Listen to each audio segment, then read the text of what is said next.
तो देखिए last class में हम ये श्लोक डिस्कस कर रहे थे। इसमें हमने क्या देखा था? अर्जुन बता रहे थे, अर्जुन कह रहे थे कि हमारा ये जो मन है, ये बहुत चंचल है। इसको स्थिर करना बहुत कठिन है। तो ये चीज बता रहे थे अर्जुन।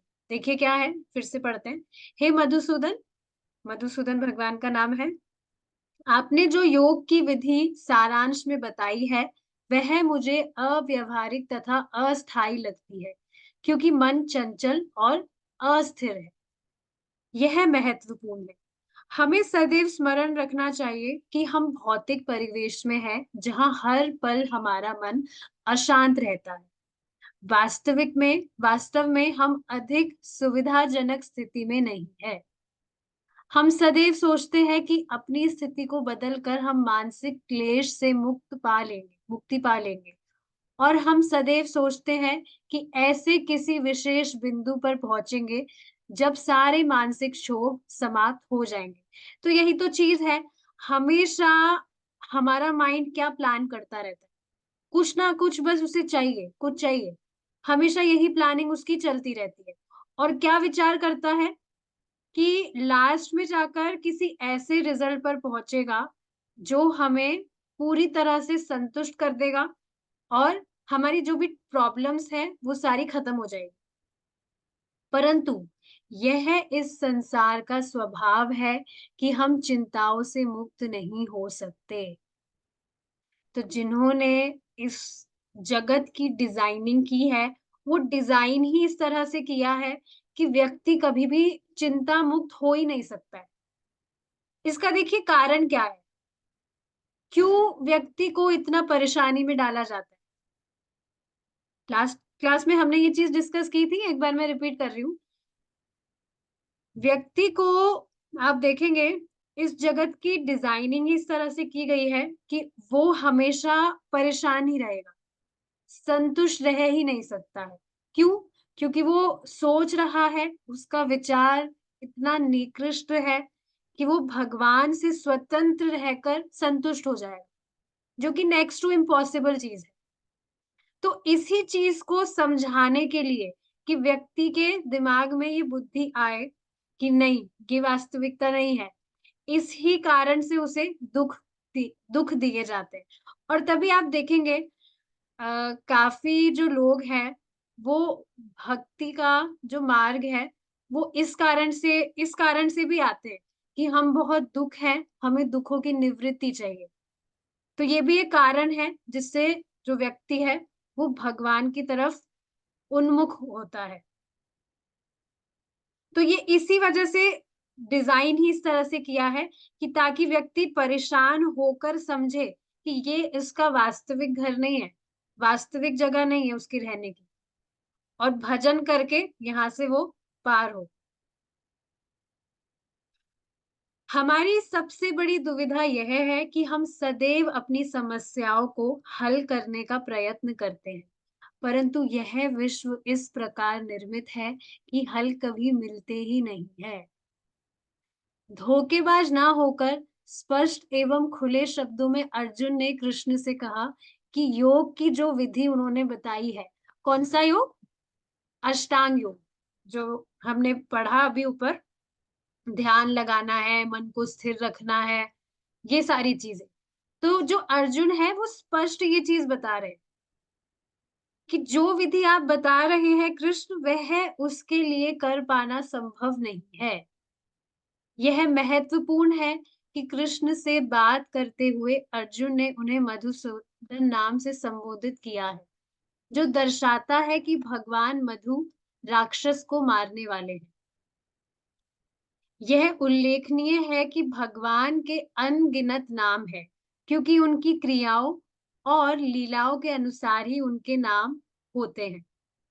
तो आप देखेंगे, जब अर्जुन कुछ कहते भी है तो भगवान के अलग अलग नामों से वो भगवान को पुकारते हैं।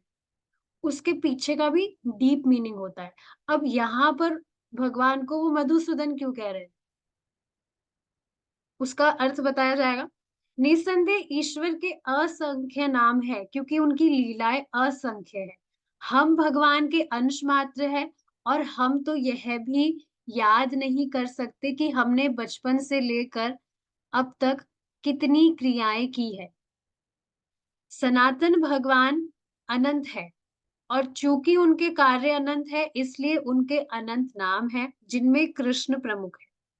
तो अर्जुन उन्हें मधुसूदन नाम से क्यों संबोधित करता है, जबकि कृष्ण का मित्र होने के नाते वह उन्हें सीधे कृष्ण कहकर संबोधित कर सकता था। उत्तर यह है कि अर्जुन ने अपने मन को एक बड़ा राक्षस माना, जैसा कि मधु राक्षस है।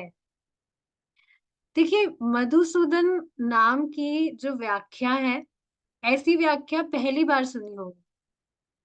ठीक है, मधुसूदन का हमें अर्थ पता है, भगवान को मधुसूदन क्यों पुकारा जाता है, कि जो मधु एक राक्षस है, उसका भगवान ने दमन किया था। अब यहाँ अर्जुन क्यों इस समय उन्हें मधुसूदन पुकार रहे हैं? क्योंकि अर्जुन अपने मन को एक बड़ा राक्षस मान रहे हैं, जैसा कि मधु एक राक्षस था। यदि कृष्ण के लिए मन नामक राक्षस को मारना संभव हो, तो अर्जुन योग की पूर्णता पा लेगा। तो भगवान, जो मधु दानव है, उसको तो भगवान ने मार दिया, पर जो मधु मधु ठीक है राक्षस है, उसके अलावा यहाँ क्या बताया जा रहा है कि मधु की तरह ही हमारा जो मन है, वो भी एक राक्षस है। अर्जुन कह रहा है, मेरा मन तो उस मधु राक्षस से भी अधिक बलवान है। बलवान मतलब कि मधु तो ठीक है एक राक्षस है, वो दानव है, लेकिन हमारा जो मन है, अर्जुन बता रहे मेरा जो मन है, वो तो उससे भी बड़ा राक्षस है। मधु को तो ठीक है मार दिया भगवान ने, लेकिन जो मन है, उसको उससे भी ज्यादा बलवान बता रहे। कृपा करके यदि आप उसे मार दे, तो मेरे लिए यह योग विधि अपनाना संभव है। तो देखिए, ये बहुत बढ़िया चीज है कि हमें कुछ भी मेहनत नहीं करनी है। आप भगवान आप ही सब कुछ कर दीजिए, और हमें कुछ भी मेहनत ना करनी पड़े। तो यहाँ पर क्या कहा जा रहा है, कृपा करके यदि आप उसे मार दे, तो मेरे लिए यह योग विधि अपनाना संभव है।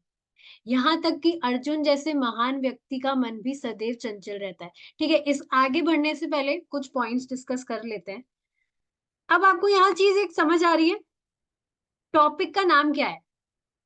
योग की पूर्णता, ये टॉपिक का नाम है।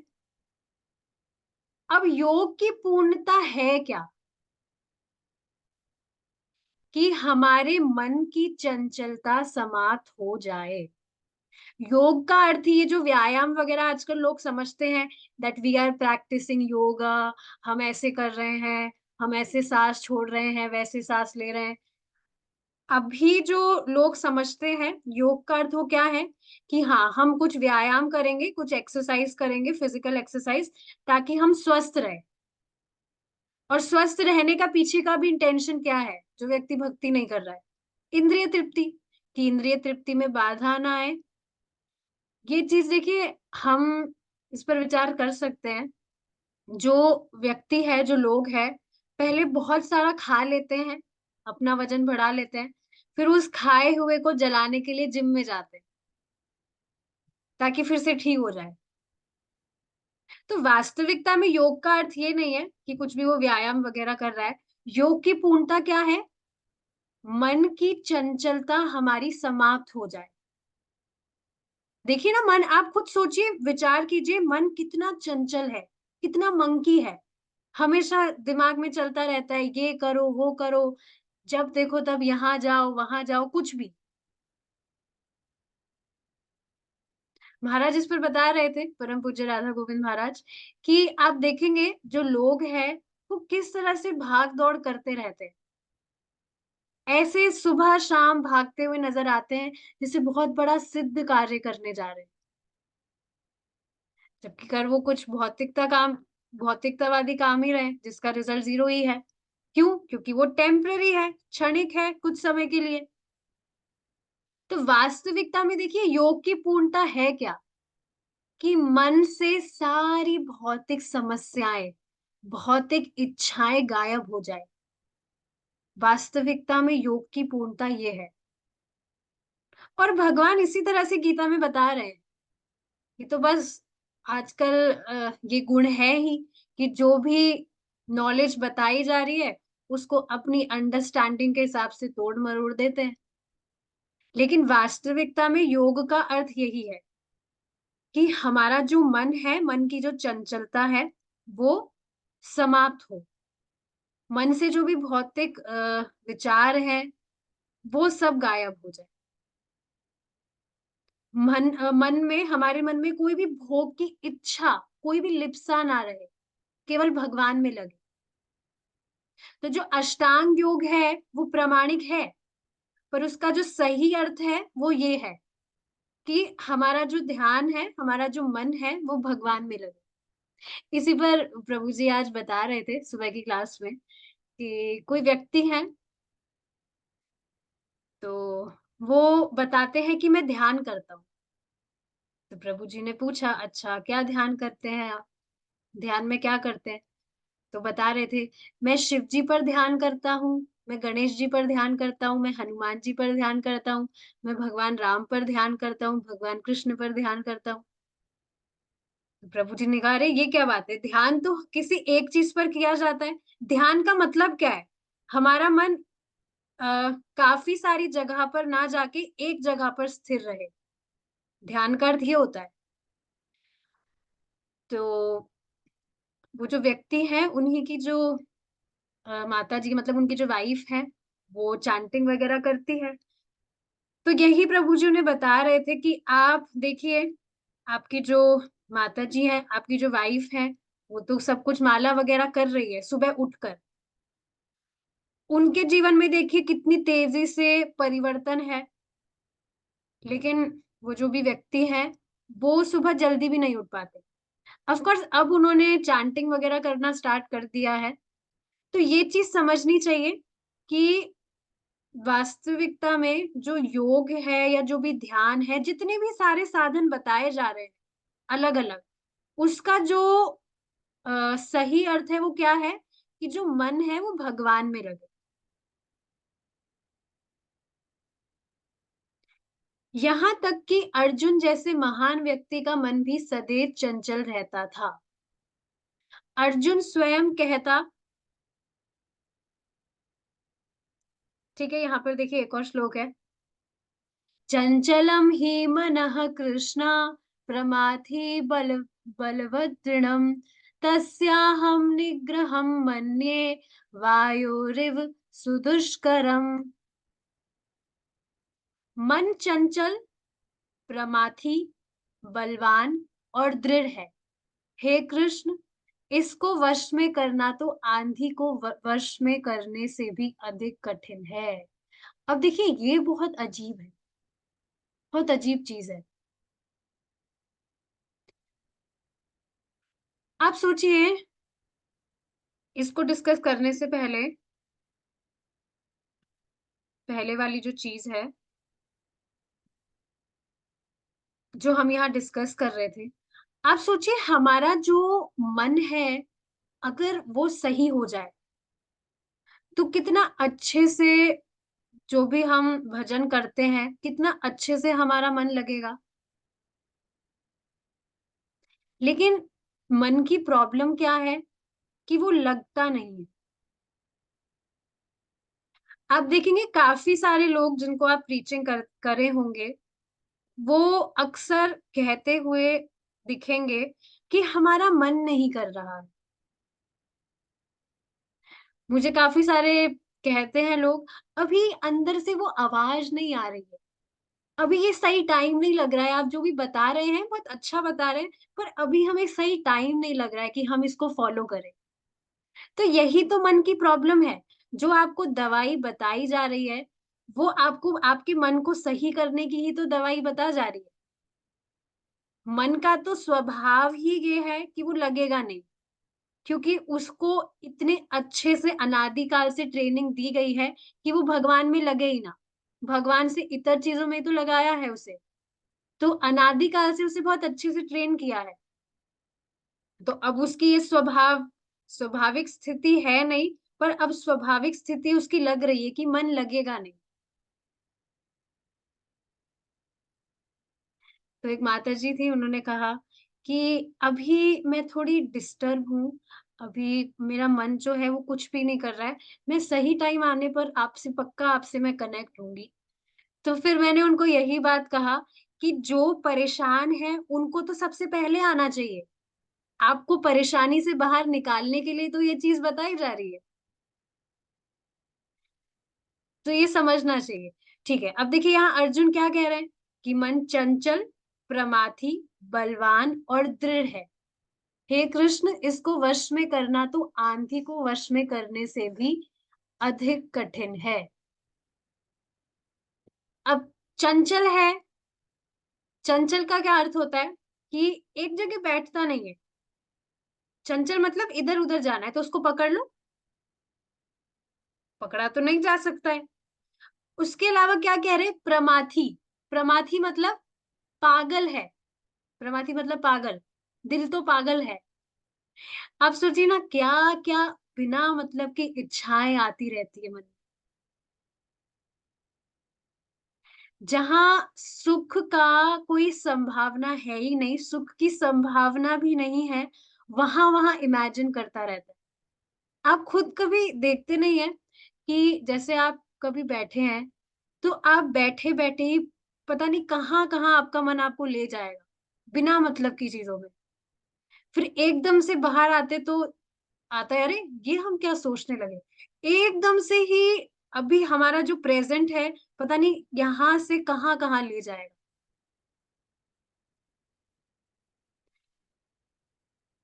इनफैक्ट मेरे साथ ये कल ही हुआ था, रात को जब मैं सोने का प्रयास कर रही थी, थोड़ा लेट तो वैसे ही हो गया था। तो पहले की काफी सारी चीजें याद आ रही थी कि हाँ ऐसे वहां पर मैं गई थी, यहाँ पर मैं गई थी। फिर एकदम से देखा, अरे ये क्या। तो आप देख रहे हैं एकदम से ही कहाँ आपको ले जाता है। तो पागल है बिल्कुल, प्रमाथी मतलब पागल। बलवान, बलवान है। बलवान का अर्थ क्या होता है इसको, अभी जैसे कोई फिजिकली मेरे साथ में होता तो मैं अच्छे से बता पाती। आप सोचिए ना, कोई व्यक्ति जब बलवान होता है मतलब बहुत उसमें शक्ति है। जैसे कोई भी बलवान व्यक्ति आपको दिख रहा है, उसकी बहुत मसल्स वगैरह है, तो उसको कोई पतला सा आदमी हिला भी नहीं सकता। आपने देखा होगा स्पेशली मूवीज में ऐसा होता है, किसी पतले से आदमी को ऐसे उठाकर ले जाते हैं।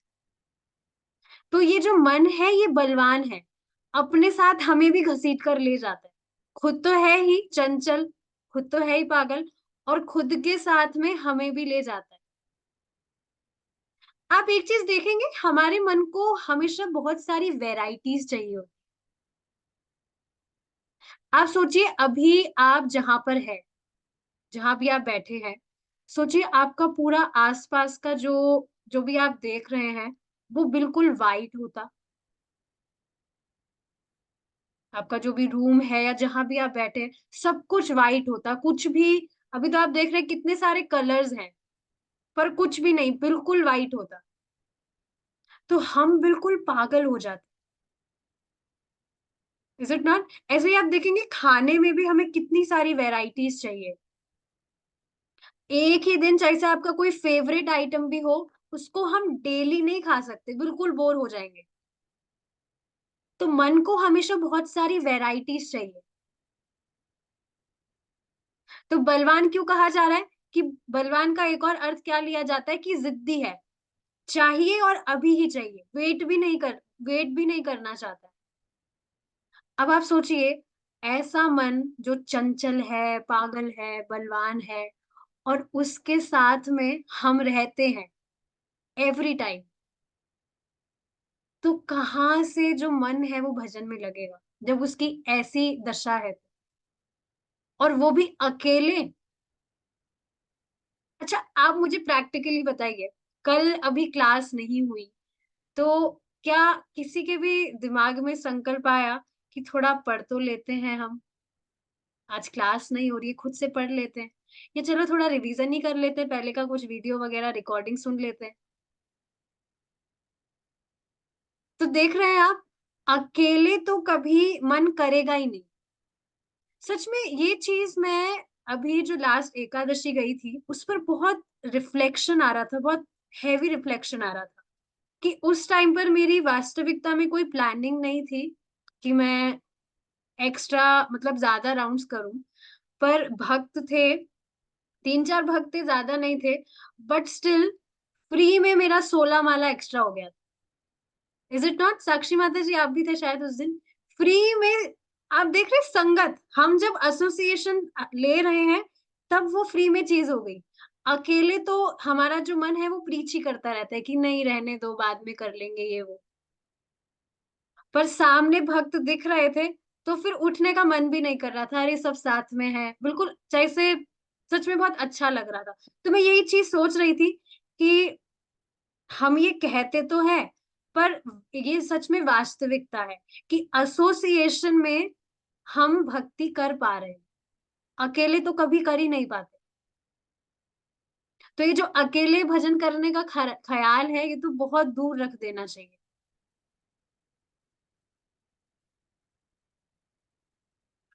ठीक है, और दृढ़ है। इस पर देखिए एक और चीज विचारणीय है। आप देखेंगे सिर्फ शब्द मात्र से हमारे मन में इच्छा जागृत हो जाती है। कुछ भी आप शब्द सुनेंगे, जैसे कुछ खाने की बात कर लीजिए, जैसे अब मैंने कहा गुलाब जामुन, तो शब्द बोलते ही बस दिमाग में आ गया। कभी कभी आप देखेंगे प्रभु जी जब ऐसे प्रसादम की कुछ बात करते हैं, कुछ भी आइटम का नाम लेते हैं, तो लिटरली खाने की इच्छा आ जाती है, कुछ भी नाम बोलते हैं। तो आप देख रहे हैं शब्द कितना कितनी शक्ति है शब्द में। और नाम भी आप देखिए ऐसे ऐसे हैं, रसगुल्ले, रसमलाई, गुलाब जामुन, मालपुए। मैं बोल नहीं रही हूँ, अभी पता नहीं किसी का मन करे तो क्लास छोड़कर जाए। तो आप देख रहे हैं शब्द में कितना वो है पावर। तो इसी तरह से आगे क्या कहा जा रहा है, आंधी को वश में करने से भी अधिक कठिन है। अब सोचिए आंधी को कैसे कंट्रोल कर सकते।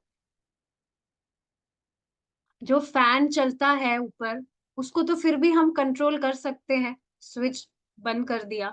पर आंधी को कैसे कंट्रोल कर सकते। तो हमारा ये जो मन है ये उसी तरह है, आंधी की तरह।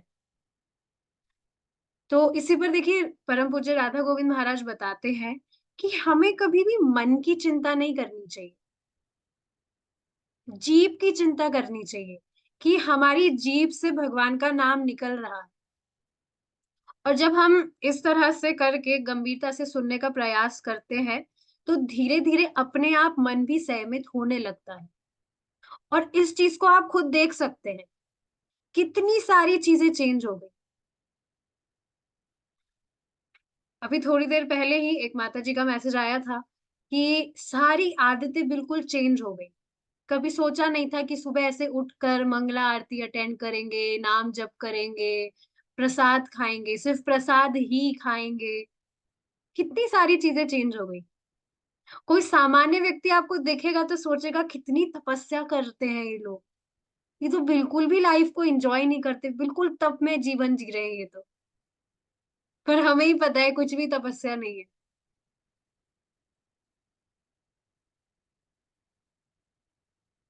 तो आंधी को तो फिर भी कंट्रोल किया जा सकता है, पर जो मन है वो उससे भी अधिक कठिन बताया जा रहा है यहाँ।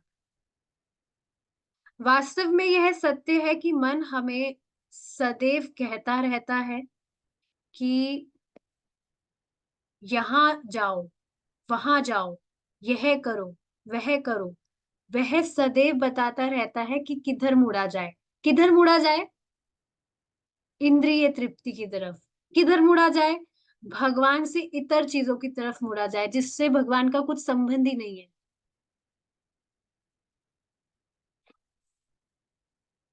देखिए कितनी आश्चर्यचकित बात है ये कि व्यक्ति अनादिकाल से जो चीज करता आया है, क्या सेंस ग्रेटिफिकेशन, उसका शब्द हमने कभी सुना भी नहीं होगा।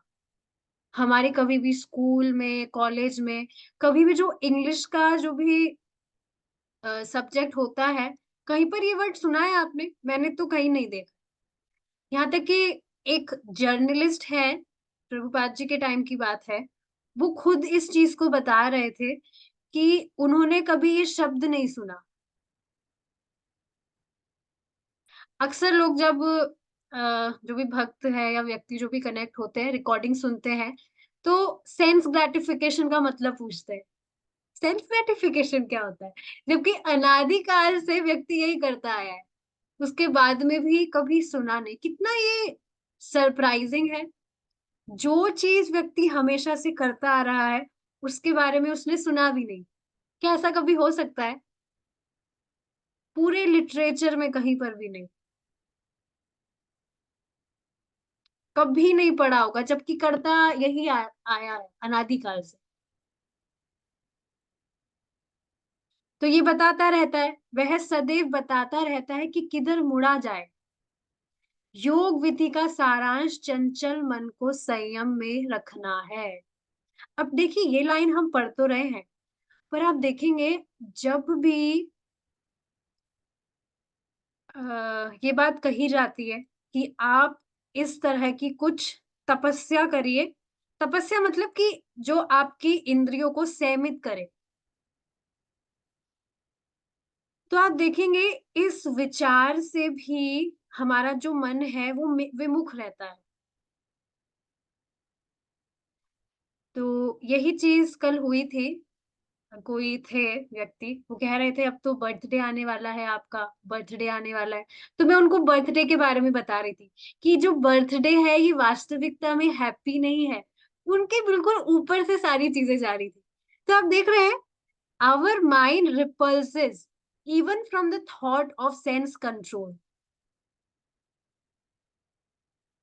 इंद्रिय तृप्ति के विचार से ही, इंद्रिय तृप्ति के कंट्रोल के विचार से ही विमुख है हमारा मन।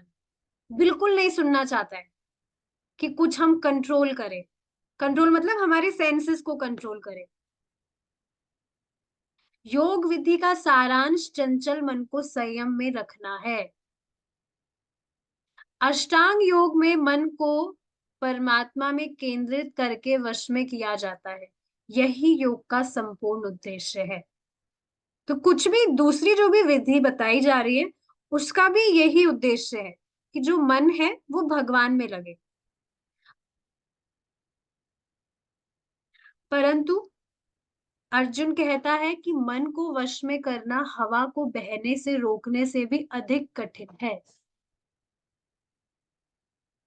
देखिए ये बिल्कुल स्वाभाविक चीज है।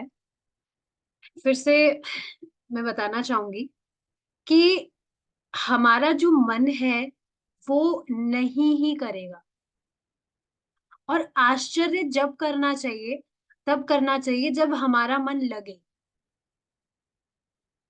समझना चाहिए इसी चीज का तो इलाज हो रहा है कि हमारा जो मन नहीं लग रहा है उसको लगाया जाए।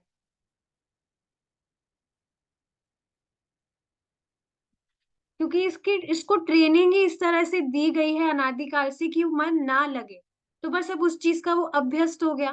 तो इसी चीज का इलाज हो रहा है कि मन लगे।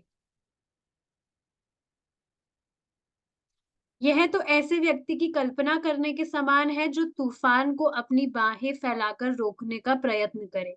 क्या हम यह मान ले कि केवल अर्जुन में ही मन को संयम में करने की पर्याप्त योग्यता ना थी?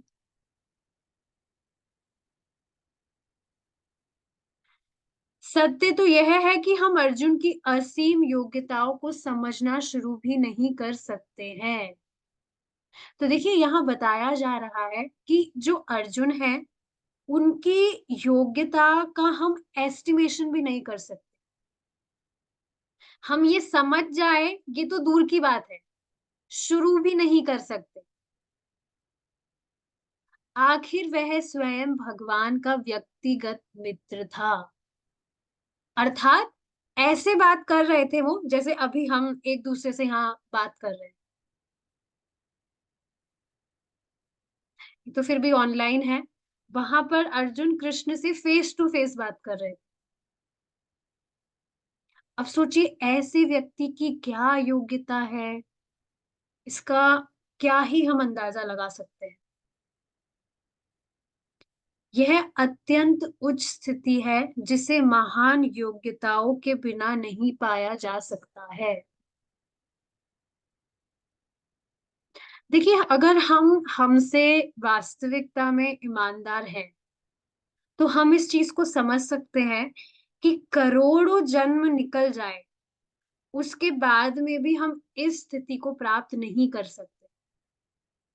ऑफ कोर्स भक्ति का प्रोसेस है, इस वजह से हम जो भी नाम जप वगैरह कर रहे हैं, तब हम मन को भगवान की तरफ लगा पा रहे हैं। और आप देख रहे हैं प्रतिदिन रुचि बढ़ ही रही है भगवान के लिए और करने के लिए। तो ये डिसअपॉइंटमेंट वाली चीज नहीं है, इस वे में नहीं बताया जा रहा।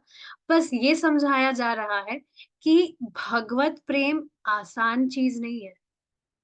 व्यक्ति भक्ति नहीं कर रहा है और साधनों को अपना रहा है, तब तो बिल्कुल ही इम्पॉसिबल है। और जो अर्जुन है वो ऐसे प्रेम भक्त है जो सामने भगवान के बिल्कुल सामने बात कर रहे हैं। आप सोचिए ना इसका अर्थ क्या है, एक बार इस पर विचार करिए। भगवान से व्यक्तिगत रूप में भगवान सामने है और उनसे वार्ता कर रहे हैं अर्जुन। भगवान खुद कह रहे हैं, क्या कह रहे हैं? भक्त चेती सखा चेती, अर्जुन तुम मेरे भक्त हो, तुम मेरे सखा हो। आप देखेंगे यहाँ जो दुनिया के लोग हैं, आपको अपना दोस्त कह सकते हैं कि आप मेरे फ्रेंड हो, पर वो बाहर से जो उनकी जो बाहरी दृष्टि है, उसको देखकर वो कहते हैं कि उनको आप जो बाहर से आपका जो ये शरीर दिख रहा है, उसको देखकर वो आपको अपना फ्रेंड या कुछ भी मानते हैं। पर भगवान अंदर से देखते हैं। भौतिकतावादी चीजें तो क्या है? तो कृष्ण इस तरह से कह रहे हैं, वो जान रहे हैं इस चीज को कि जो अर्जुन है वो उनके प्रेमी भक्त है। तो ये चीज बताई जा रही है यहाँ, प्रभुपाद जी इस चीज को बता रहे हैं कि क्या बता रहे हैं?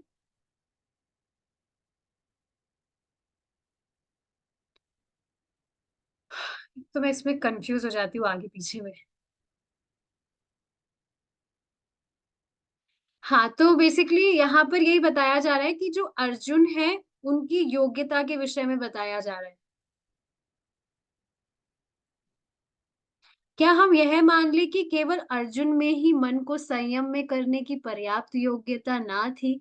क्या हम ये माने कि जो अर्जुन है वो ही अपने मन। आप सोचिए ना, जब अर्जुन इस तरह से कह रहे हैं, जो भगवान के प्रेमी भक्त हैं, वो जब इस तरह से कह रहे हैं कि मेरे लिए तो ये मन को कंट्रोल करना बिल्कुल असंभव चीज है, तो क्या अर्जुन में ही ऐसा है? सत्य तो यह है कि हम अर्जुन की असीम योग्यता को समझना शुरू भी नहीं कर सकते। आखिर वह, अच्छा ये ठीक है हमने पढ़ लिया था। यह अत्यंत उच्च स्थिति है जिसे महान योग्यताओं के बिना नहीं पाया जा सकता। इसके अतिरिक्त अर्जुन एक महान योद्धा तथा शासक के रूप में विख्यात था। वह इतना बुद्धिमान था कि वह भगवत गीता को एक ही घंटे में समझ गया। हम जो क्लास सुनते हैं उसमें हम एक लाइन को डाइजेस्ट कर जाए तो वो बहुत बड़ी बात होती है। एटलीस्ट मैं मेरी बात बता रही हूँ। शाम को जो भागवतम क्लास होती है, आप देखिए ना, जो भी हम पढ़ते हैं ठीक है, समझ में सब कुछ आ रहा है, क्लास समाप्त होने के बाद में याद कितना रहता है। ऑफ कोर्स ये निरुत्साहित होने वाली चीज नहीं है, क्योंकि ऐसा तो नहीं होता है ना कि हम जो सुन रहे हैं वो सारा हमें रट जाए दिमाग में। बस ये बात बताई जा रही है कि अर्जुन इतने बुद्धिमान थे कि 1 घंटे में पूरी भगवत गीता समझ गए। जबकि वर्तमान काल में बड़े-बड़े विद्वान इसे अपने संपूर्ण जीवन में भी नहीं समझ पाते। आप सोचिए ना, जो अर्जुन हैं, वो रात भर नहीं सोते थे। अपना जो उनका प्रैक्टिस था बाण चलाने का, पूरी रात-रात भर जाग कर करते थे। और ऐसा नहीं 1 रात, कितने सालों से प्रैक्टिस कर रहे हैं। अकेले में हज़ारों लोगों से युद्ध करने का सामर्थ्य, क्षमता थी उनमें।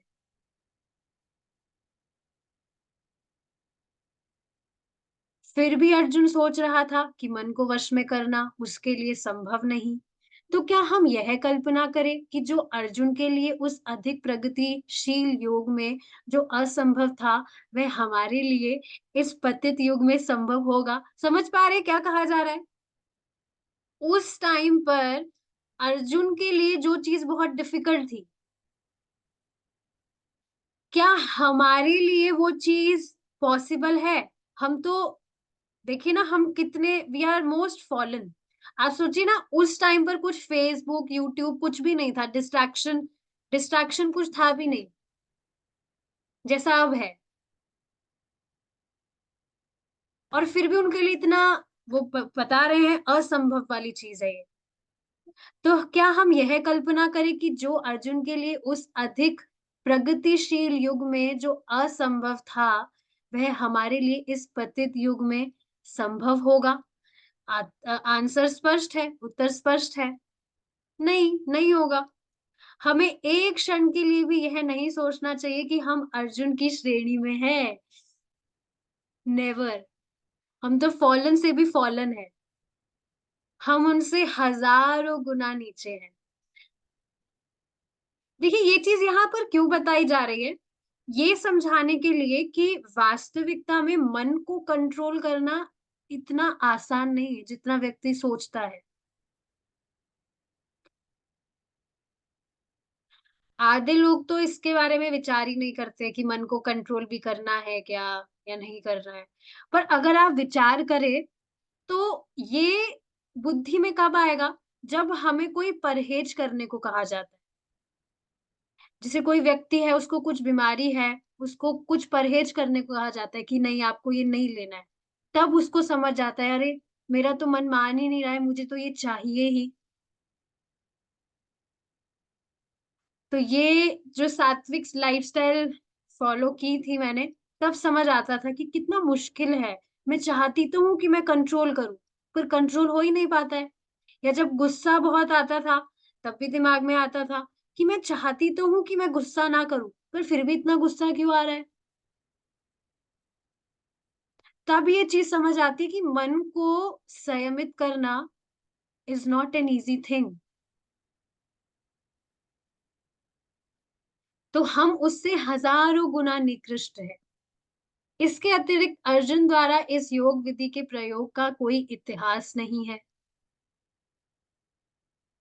तो भी कृष्ण ने अर्जुन की प्रशंसा की कि भगवत गीता समझने हेतु वही एकमात्र योग्य व्यक्ति है। अर्जुन की महान योग्यता क्या थी? श्री कृष्ण कहते हैं, तुम मेरे भक्त हो, तुम मेरे अति प्रिय मित्र हो।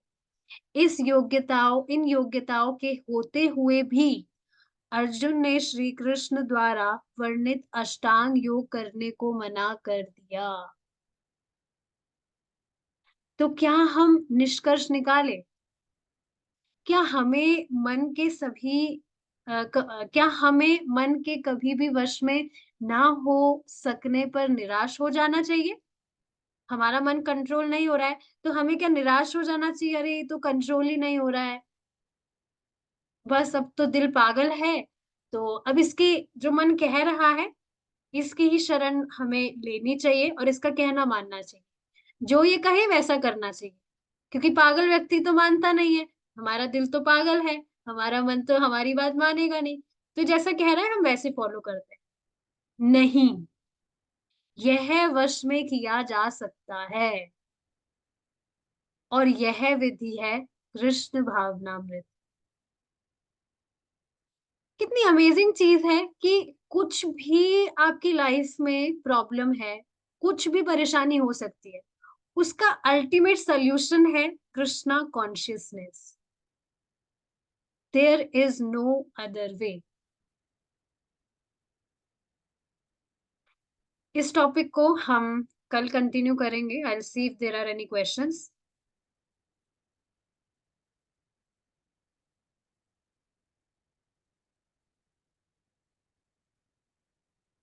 क्या भगवान ने काल चक्र रोक कर गीता का ज्ञान दिया? क्या वहां के सारे क्षत्रिय सुने थे? देखिए महाभारत, तो महाभारत जब मैंने देखी थी तो उसमें तो ऐसा ही कुछ बताया गया था। बाकी मुझे इस चीज के लिए कंफर्म नहीं है। I will confirm and tell you tomorrow. बाकी आप कह रहे हैं कि क्या, पूछ रहे हैं क्या वहां के सारे क्षत्रिय सुने थे, तो ऐसा तो नहीं है। गीता का ज्ञान भगवान ने सिर्फ अर्जुन को दिया था, तो अर्जुन नहीं सुना था। टाइम से सोते और उठते भी है, लेकिन चैंटिंग करते वक्त बहुत ही ज्यादा नींद आ जाती है। नाम सुनने की ट्राई करते हैं, तब तक नींद आ जाती है, क्या करें? चलकर जप करिए। प्रभु जी ने तो कितनी घोषणा की है इस बारे में। चलकर जप करिए। चलने से नींद नहीं आएगी आप, चलकर जप किया जा सकता है, कोई रूल नहीं है।